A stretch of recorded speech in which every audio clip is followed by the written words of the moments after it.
या तो ये पूरे जीवन की बात कह रहा हूं, या तो ऐसी विपत्ति आएगी कि आपको भागना पड़ेगा, या ऐसा प्रलोभन आएगा। बहुत संभल के रहना, ये कृपा नहीं। कृपा है तिरस्कार, अपमान, निंदा, दुख, विपत्ति, संकट। क्यों? इससे संसार का राग और देह भाव नष्ट होता है। कष्टपूर्ण जीवन, अब वो आर्त भाव अंदर से जो प्रकट हुआ, हे प्रभु अब तो मैं किसी काम का नहीं, वहीं से बात बन गई और दिखाई दिया कि नहीं नहीं, ये भूल मत कर, तू किसी का नहीं, तेरा कोई नहीं।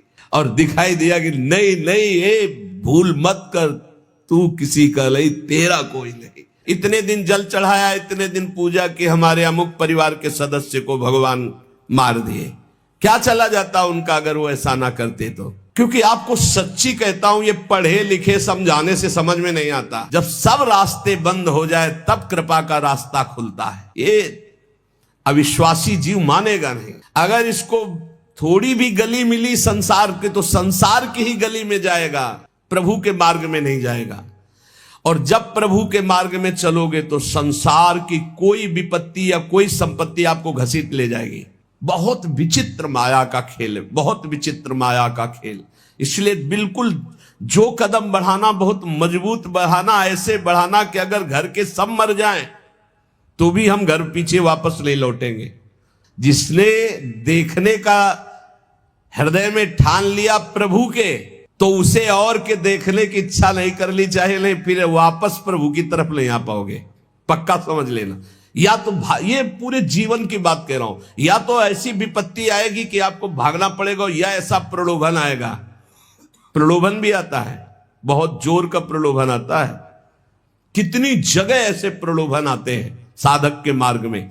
प्रलोभन और भय, इन दोनों का त्याग करके जो भगवत मार्ग में बढ़ता है, वही आगे जाकर के जान पाता है कि संकट, विपत्ति, अपमान, तिरस्कार, संसार सब ठुकरा रहा है, ये भगवान की कृपा है। समझ पाएगा कोई? कृपा है, लगता है ये कोई कृपा है? कृपा है, नमस्कार, प्रणाम, माला पहनाया जा रहा है, अनुकूलता है, भोग सामग्री, जय जयकार, ये कृपा है? नहीं, ये कृपा नहीं। बहुत संभल के रहना, ये कृपा नहीं। कृपा है तिरस्कार, अपमान, निंदा, दुख, विपत्ति, संकट। क्यों? इससे संसार का राग और देह भाव नष्ट होता है। इसीलिए सम्मानम कलयाति घोर गरलम कहा गया। सम्मान विष है, नीच पुरुषों द्वारा किया हुआ अपमान अमृत है। विश्वास करो, तुम्हारे आगे पीछे, बाएं दाएं, ऊपर नीचे केवल भगवान की कृपा घेरे हुए है। वो सुधा धारा बरसा रही है, अमृत रस बरसा रही है। तुम्हारी शक्ति नहीं अब कि तुम भगवान के मार्ग से हट जाओ, क्योंकि ऐसा चिंतन करो, कितना आनंद है। मेरे आगे पीछे, दाएं बाएं, ऊपर नीचे, सब तरफ से मैं कृपा से घिरा हूं। अब मुझे कोई भी परास्त नहीं कर सकता। मैं भी चाहूं तो अब नहीं वापस जा सकता, भाग नहीं सकता, क्योंकि कृपा ने मुझे घेर रखा है। देखो, भगवान पर भरोसा और इसमें कभी शिथिलता ना पावे तो बहुत जल्दी भगवत प्राप्ति हो जाती है। भगवान पर दृढ़ भरोसा और शिथिलता ना आना। जब वो परिस्थिति पैदा करते तब समझ में आता है। जब परिस्थिति थी द्रौपदी की कि कोई भी सभा में नहीं खड़ा हुआ उसकी रक्षा करने के लिए, अपने में दम नहीं रह गई, तब पुकारा, हे श्री कृष्ण द्वारिका वासिन गोविंद। चीरावतार भगवान का, वस्त्रावतार। गजेंद्र जब हार गया, सब छोड़कर चले गए, हजारों वर्ष लड़ता रहा, लगा कि अब, तब वो पुकारा, हरि। ऐसे कुछ देहाभिमानी गजेंद्र ये है, मन, ये अहंकार, ये जब घेर करके, अब आप देखना, जिस पर विशिष्ट कृपा होती है उसका सब नाश कर देते हैं भगवान। कैसे? शरीर सब कुछ छोड़ करके भगवत मार्ग में चले तो शरीर तो स्वस्थ होना चाहिए। अब जो साधना थी, पद्मासन 6 घंटा 8 घंटा लगाकर भगवत चिंतन करना, भिक्षावृत्ति से जीना, अब किडनी फेल। जो ही सुना किडनी फेल, तो जहां थे वहां से निकाल दिए गए, एक पैसा पास नहीं। बलराम ब्रजवासी तो सुनने आते हो तो जान रहे, एक पैसा पास नहीं। आदेश हुआ 15 दिन में खाली कर दो, कुछ परिचय हमारा नहीं। जब 15 दिन के, हमका 15 मिनट, हम तो भगवत आश्रित है। रोड में राधा वल्लभ जी के सामने झोला लेके बैठे, हाँ मालिक अब बताओ कहाँ। बस इतनी प्रार्थना कि अब काशी वापस न जाना पड़े प्रभु, क्योंकि धाम के बिना हम जी नहीं सकते। आप उस परिस्थिति को झांक भी नहीं सकते कि क्या स्थिति उस समय। अब साधन ये तो केवल भगवत कृपा से बैठे हैं, हम कोई थोड़ी बैठने लायक है। ये जो बैठकर सत्संग हो रहा है केवल कृपा से हो रहा है, किडनी बैठने लायक नहीं।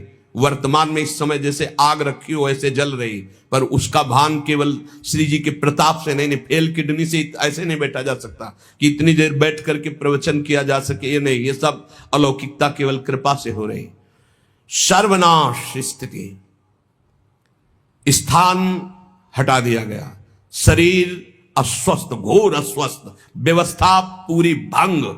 अब लगा एक, अभी हम समझते थे हम शरणागत हो गए, बचपन से शरणागत हैं। शरणागति बचपन से शुरू हुई, आत्मसमर्पण, और वो होते होते होते होते तब समझ में आया कि अब आत्मसमर्पण पूर्ण हो रहा है। कैसे पूर्ण हो रहा है? अब कुछ नहीं बचा। शरीर का भरोसा गया कि साधना नहीं हो सकती, कोई कहीं कोई अपनापन नहीं। एक एक ऑपरेशन इतने आराम से हुआ कि हम तुम्हें कैसे बताएं। आराम, हर हमें कभी लौट कर जिंदगी में जन्मभूमि नहीं गए। जिस दिन से निकले आज तक कानपुर अस्पताल में गए थे, कानपुर से तो बहुत दूर ग्राम, कभी नहीं गए। लेकिन एक आशा, एक छोटी सी झीनी रेखा आशा की, कभी तो है ना भगवान उसका भी कोई नहीं तेरा। तो वृंदावन वृंदावन, हमें तुरंत ले चलो वृंदावन। वृंदावन आए और उसी समय से प्रण लिया, ये प्राण ये जीवन वृंदावन को समर्पित है। बस एक टूटी सी छत के नीचे हमें हितधाम में रहने को मिला। वो पत्थर टूटे, कभी भी गिर सकते थे। ऐसे छोटी सी, सीधा लेटो तो पैर नहीं, दीवार में ऐसे थोड़ा सिकुड़ना पड़ेगा, और अगर ऐसे लेटो तो बस पैर फैला के एक बीता, बस इतनी, आगे कोई बारंडा नहीं, आगे कोई, वो तो बाद में। ऐसा कष्टपूर्ण जीवन। अब वो आर्त भाव अंदर से जो प्रकट हुआ, हे प्रभु अब तो मैं किसी काम का नहीं, वहीं से बात बन गई। साधना वैसे तो सब चल, लेकिन जो शरणागति की बात आई, जो ठसक की बात आई, जिस ठसक में आप लोगों को हम कहते हैं भगवत प्राप्ति, ये जो हम बोलते हैं ना, ये केवल बोलते ही नहीं है। हाँ, ये बोलते ही नहीं है, बहुत बढ़िया मजबूत नौका मिल गई, खेवैया बहुत चतुर है, आज तक उस खेवैया की नाव में बैठने वाला कोई डूबा नहीं। श्री हरिवंश प्रताप नाम नौका, निज खेवक, भवसागर सुख तरत निकट, हरिवंश जो सेवक। यहां बहुत समझ के, जहां जहां हमारी आसक्ति है उसका राग नष्ट होगा, पक्का पक्का नष्ट होगा। जहां हमने सोचा कि ये मेरा है, वही मेरी प्रियाजू ने ऐसा ऑपरेशन किया कि पूरा गुणा लगा दिया और दिखाई दिया कि नहीं नहीं, ये भूल मत कर, तू किसी का नहीं, तेरा कोई नहीं। भगवान जिस पर विशिष्ट कृपा करते हैं उसके सब सुविधाओं का, ऐश्वर्य का, संबंधों का नाश कर देते हैं। एक बार वो तड़पता है, रोता है, दुखी होता है, जैसे ऑपरेशन, बस ये ऑपरेशन है, सीधे समर्पित हो जाओ। नहीं, अगर वो समर्पित करवाना चाहते ना तो बड़ा ऑपरेशन होगा, मेजर ऑपरेशन, छुटपुट ऑपरेशन नहीं होता, मेजर ऑपरेशन होता है। और इस ऑपरेशन के बाद जो स्वस्थता होती है वही आप देख रहे हो। जो ऑपरेशन हुआ ना, उसकी जो हमारी रोग निवृत्ति हुई, अहम की स्वस्थता जो देख रहे हो वही है। ये जो कुछ देख रहे हो ये वही स्वस्थता है, उसी ने निहाल कर दिया। शरणागति कमाने में बहुत घाटे में थे, और जब हो गए उनके तो पूरी प्रॉपर्टी के अधिकारी हो गए। कुंज महल की टहल सुख, संपत्ति दंपति पाई है। ये दंपति रूपी संपत्ति, श्यामा श्याम हमारे कुंज महल की टहल सुख, दंपति संपत्ति पाई है। जैसे रूप लाल हित प्रीति सो, जो 84 गाइए। श्री प्रियालाल के गुण गायन, प्रियालाल के आश्रित, प्रियालाल के नाम जप, प्रियालाल की सेवा, अपार सुख मिल गया केवल शरणागति पुष्ट होने पर। ये कभी नहीं हो, न साधन का अहंकार का कोई गुंजाइश है नहीं। क्या साधना, मरा हुआ आदमी उससे जो करवा रहे। अब हम कह सकते कि हम प्रवचन करते हैं, ये बोलने की क्षमता नहीं, प्रवचन क्या करते हैं? तो श्री जी करवा रहे, स्पष्ट हम देख रहे हैं। हाँ, वो वहां से बटन दबा रहे, बस हो रहा है, बस हो रहा है, बस ऐसा। सम्मान की चाह भगवत प्राप्ति में बहुत बाधक है, और ये बड़ी सूक्ष्मता से बड़े ऊंचे ऊंचे साधकों में भी रहती है। ये बहुत बहुत विचित्र बात है। सम्मान की चाह बड़े ऊंचे ऊंचे साधकों में रहती है, बड़ी कृपा हो जाए तो इस सम्मान का भाव नष्ट हो जाए, नहीं तो ये बहुत सूक्ष्म रहता है। यही है सम्मान रूपी जहर का नशा चढ़ रहा है, जहर चढ़ रहा है। ये भगवत प्राप्ति में बहुत बाधक है। और जब भगवत प्राप्त हो जाता है, इस कोटि का सम्मान मिलता है, तो उसको सब भगवान की लीला, वो इस पर कोई भी महत्व तो नहीं होता। चाहे कोई गाली दे तो बुरा नहीं, और कोई प्रणाम नमस्कार करके प्रशंसा करे तो कोई भला नहीं। वो एक अलौकिक स्थिति होती है। भगवान के नाम पर अपने व्यक्तित्व की पूजा कराना, ये भगवत प्राप्ति से विमुख कर देने वाली बहुत बड़ी कमजोरी है। इसलिए इसको पहचानो अपने अंदर, चाहे गृहस्थ हो चाहे विरक्त हो। जब हम भक्ति करते हैं तो हम कुछ विशिष्ट हैं, अपने व्यक्तित्व की पूजा कराने की भावना अंदर बैठ जाती है। उसमें अहम पूजा करवाना चाहता। पूजा का मतलब आरती से ही नहीं है, मतलब सम्मान देना, आओ आओ आओ, विशेष अधिकार, विशेष सम्मान, विशेष। ये कमजोरी बहुत जोर की होती है। ये कमजोरी भगवान की प्राप्ति नहीं होने देती है। वो इस कमजोरी को अपनी कमजोरी ना मानकर बड़ी ऊंचाई मानता है। हम आपसे प्रार्थना करते हैं, यदि कहीं भी सम्मान की प्रियता हो तो इसे भगवान के बल से हटा दो, नहीं तो ये विघ्नों का जाल फैला देगी। अपने लक्ष्य से ये आपको हटा देगी, अग्रसर होने में बाधा पहुंचा देगी। कठिनाइयां आ जाएंगी आपके मार्ग में जिसे आप नहीं हटा पाएंगे। इसलिए आपसे अनुरोध है कि यदि कहीं किसी के अंदर भजनानंदी सुनने का, अपने को बड़ा भगत है ऐसा सुनने का, मान सम्मान पाने का, तो इसका त्याग कर दो, बहुत जल्दी आनंद की प्राप्ति होगी। जब मनुष्य केवल संसार के अनुकूल भोग पदार्थों की प्राप्ति में भगवान की पूजा का फल मानता है तो बड़ी भारी चूक कर बैठता है। पहला सम्मान, अपनी पूजा करवाना, अहम की प्रतिष्ठा का निषेध। अब यहां कह रहे हैं कि जब कोई उपासक अपने जो चाहा वो हो गया, इसमें भगवान के भजन का, भगवान की पूजा का, भगवान की कृपा का फल देखता, मैं जो चाहता हूं हो जाता है, बोले भारी भूल हो रही है। ये भूल आपको भगवान से विमुख कर देगी।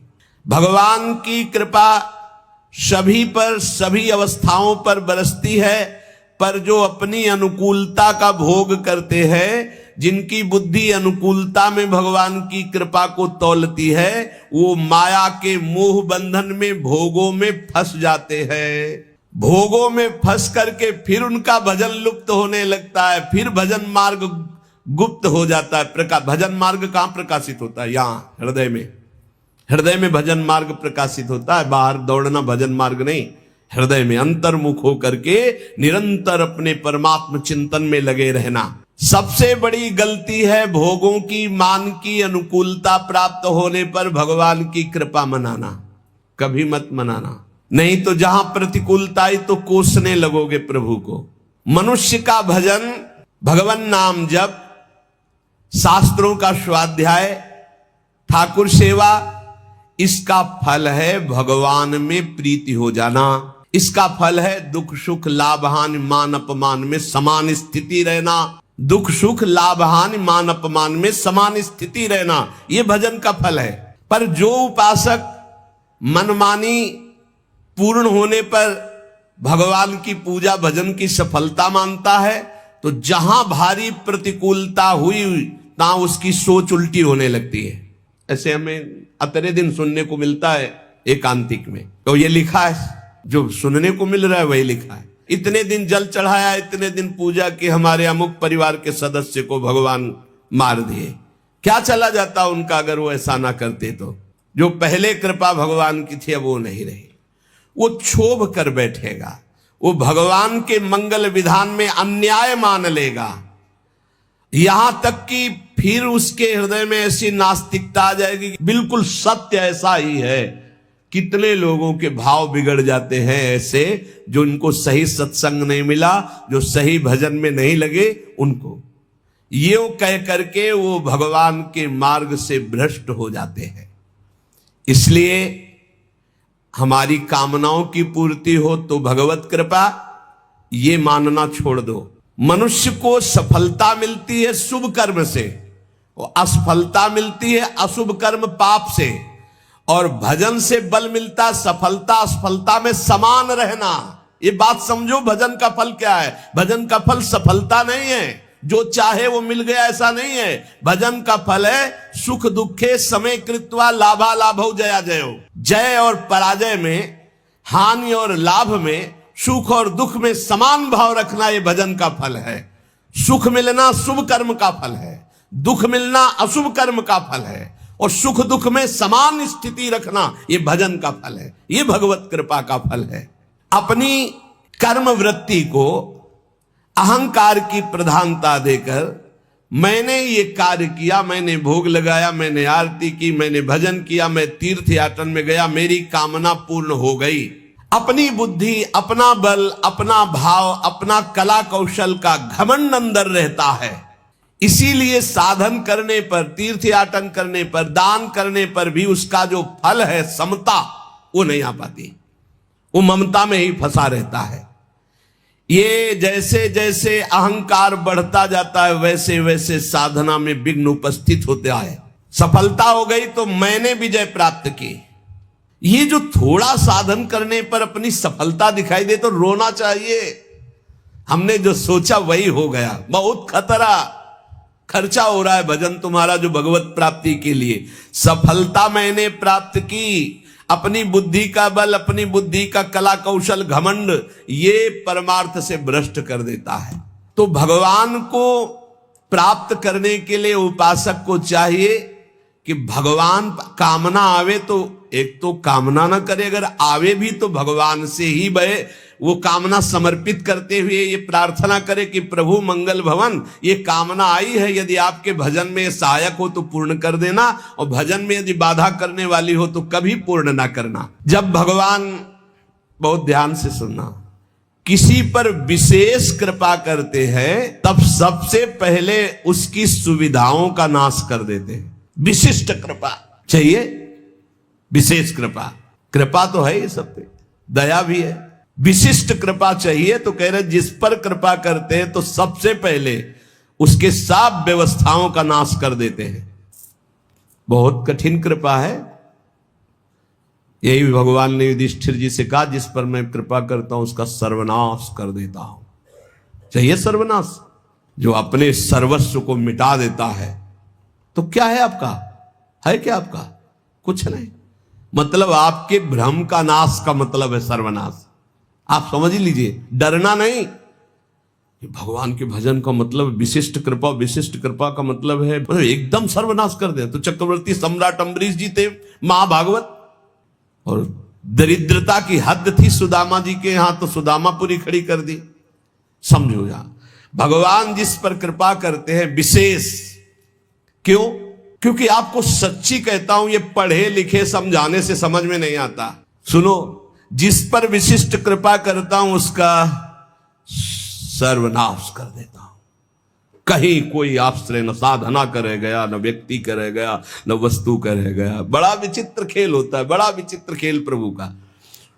एक बार वो घबराएगा, दुखी होगा, बहुत परेशान होगा, पर ऑपरेशन किए बिना छोड़ा नहीं जाएगा। हाथ पैर बांध दिए जाते हैं, फड़फड़ा लो केवल। कहां जाओगे अब, कहां जाओगे? भाई नहीं कोई, कहां जाओगे अब, करोगे क्या करोगे? कोई रास्ता ही नहीं है। एक ऐसा प्रभु फांसते हैं, भगवान से प्रार्थना करो कि फांस ले आपको, छुट्टा ना रहे आप, बड़ी कृपा हो जाएगी। ऐसा फांस लेते कि उनके सिवा कोई है ही नहीं, करे तो क्या करे, कोई है ही नहीं, कोई मतलब कोई रास्ते नहीं। जाऊं तो जाऊं कहां, जाऊं तो जाऊं कहां, कोई रास्ता ही नहीं है। बड़े कृपालु है, बड़े कृपालु है। सब माया मोह का पर्दा फांस करके ऐसे। और सुनो, भगवान उसका अपमान करवाते हैं, भगवान उसका उपहास करवाते हैं। बहुत ध्यान से सुनना है, इसलिए कह रहा हूं कि प्रश्न होते हैं कि हमारा बहुत उपहास होता है, तिलक न लगाऊं क्या, कंठी न बांधूं क्या, चलेगा? क्योंकि लोग उपहास करते हैं। घर में ऐसा कहते हैं, सेवा न रखूं क्या? तो क्या समझते हो, भगवान के मार्ग में चलने के लिए जब एक संसार का पति वर्ण करती है तो ठसक से सुहाग भर के चलती है, वो किसी के उपहास को डरती है। तुम जगत के मालिक का सुहाग भरे हुए हो, ये तिलक ये कंठी, तुम्हें शर्म आती है इस बात के लिए कि कोई तुम्हें भगत कहकर उपहास करेगा तो तुम कंठी तिलक उतार दोगे? कैसी निष्ठा है? भगवान अपमान करवाएंगे, भगवान उपहास करवाएंगे। क्यों? ये दवा है, दवा। इसके बिना ये भवरोग ठीक नहीं होगा। ये दवा मिलेगी, पहले से बता रहे, थोड़ी कड़वी दवा है, मिलेगी।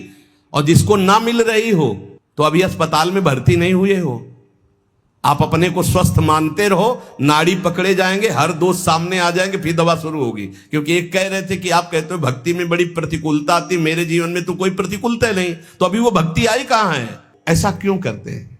क्योंकि जहां जहां हमारा राग है उसका नाश होकर भगवत प्राप्ति के लिए जो जो हमें सद्गुण चाहिए वो श्री भगवान देते हैं। इसलिए कभी शिकायत मत करो। भगवान की जब कृपा होगी तब आपको लौकिक भोगों की तरफ बढ़ने में असफलता होगी।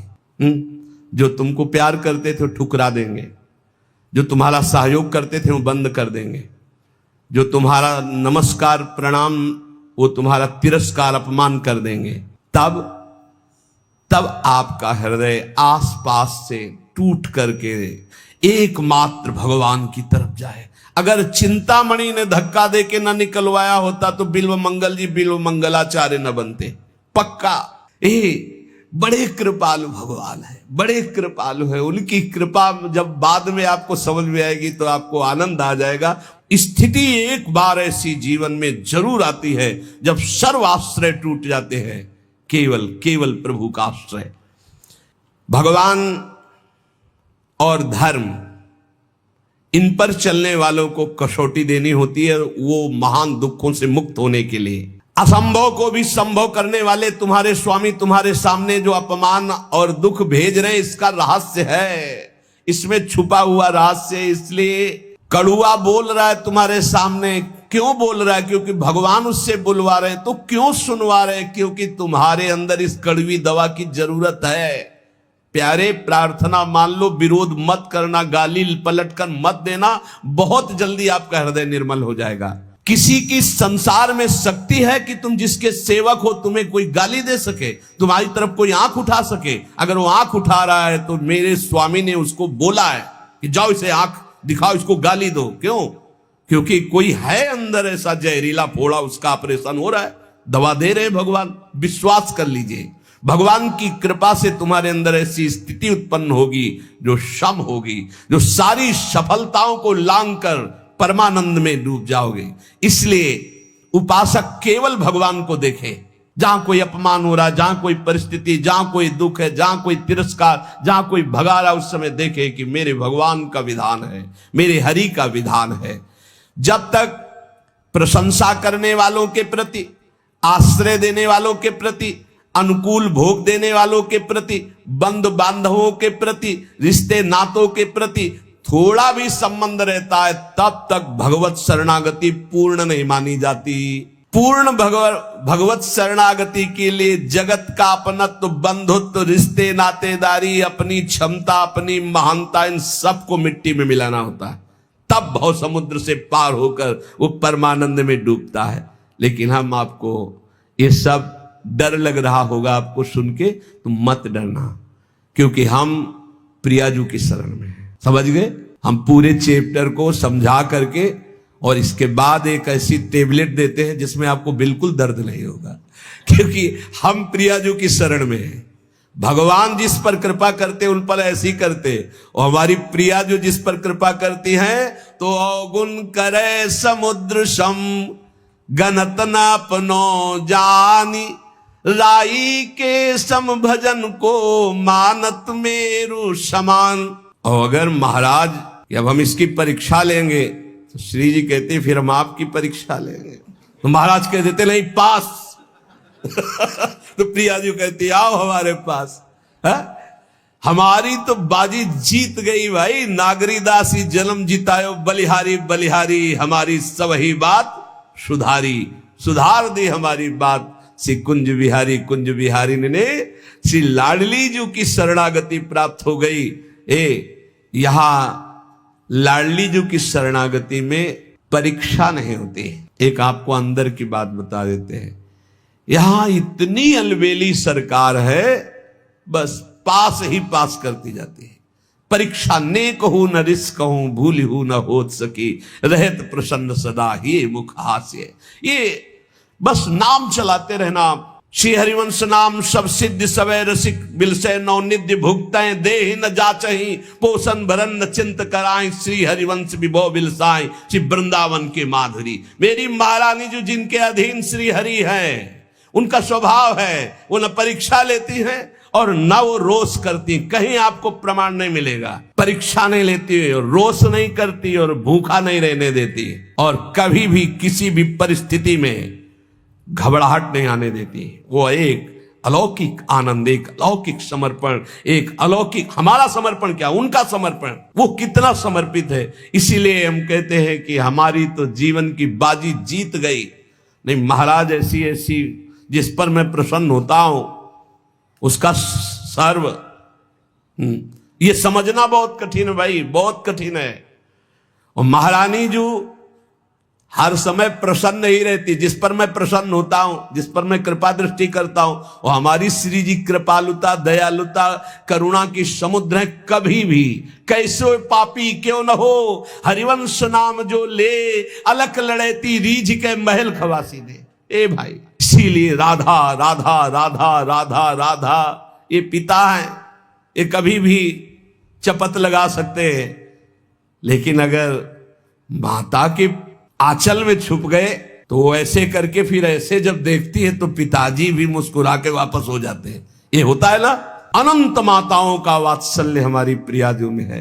जो लाल जो कहते बहुत ही उद्दंड है, गीता में समझाया, भागवत में समझाया, समझता ही नहीं है। संत गुरु वाक्यों से समझाया फिर भी नहीं समझ रहा, अब इसको दंड देना पड़ेगा। तो श्री जी कहती है, अच्छा ये राधा राधा कहता मेरी शरण में फिर भी अनुलिख्या अनंतान तदपराधान मदपति, रजिस्टर फाड़ दो इसका, रजिस्टर फाड़ दो इसका, रजिस्टर नहीं रहना चाहिए, क्योंकि ये श्री जी का शरणागत। विश्वास कर लो हमारी बात पे, हम किसी ठसक पे बोल रहे हैं, किसी कर्तव्य भाव में नहीं, ठसक पे बोल रहे हैं। महारानी जी की शरण में जो है, लाल जो महाराज निहाल कर देते हैं, अपने शरणागतों से भी बढ़कर निहाल। इसीलिए न देवैर न ब्रह्माद्यैर न खलु हरिभक्तैर न सुहृदा, न सुहृदा दिवीर यद्वै राधा मधुपति रहस्यम सुविदितम। ये वृंदावन की महारानी जी के अद्भुत महिमा, हम सब उनकी शरण में है। और ये दो नहीं है, एक ही है, पर ये दो रूप धारण किए हुए हैं, एक रसदात्री और एक रस धारण। लालजू महाराज रसपान करने वाले, रस धारण करने वाले, और रसदात्री श्री प्रिया जो एक ही तत्व दो रूप। तो महान करुणा समुद्र श्री लाडली जो महाराज है। किसी ने कहा कि राधा राधा तो ब्रज में सफल हो सकता है, बाहर इतनी आधुनिकता है कि राधा नाम में प्रीति होना संभव है। यदि आप ब्रज से संबंधित नहीं हो तो राधा नाम सुनने को ही नहीं मिलेगा, राधा नाम का परिचय ही नहीं मिलेगा। और अगर परिचय मिल गया तो जहां भी हो आप, आपका संबंध हो चुका है राधा नाम से, आप खुद देख लेना इसका प्रभाव राधा नाम का। निरंतर राधा नाम रटने का अभ्यास करो, श्री जी की शरण में रहो। महाराज की हिम्मत नहीं की परीक्षा ले सके। श्री राधा वल्लभ लाल की।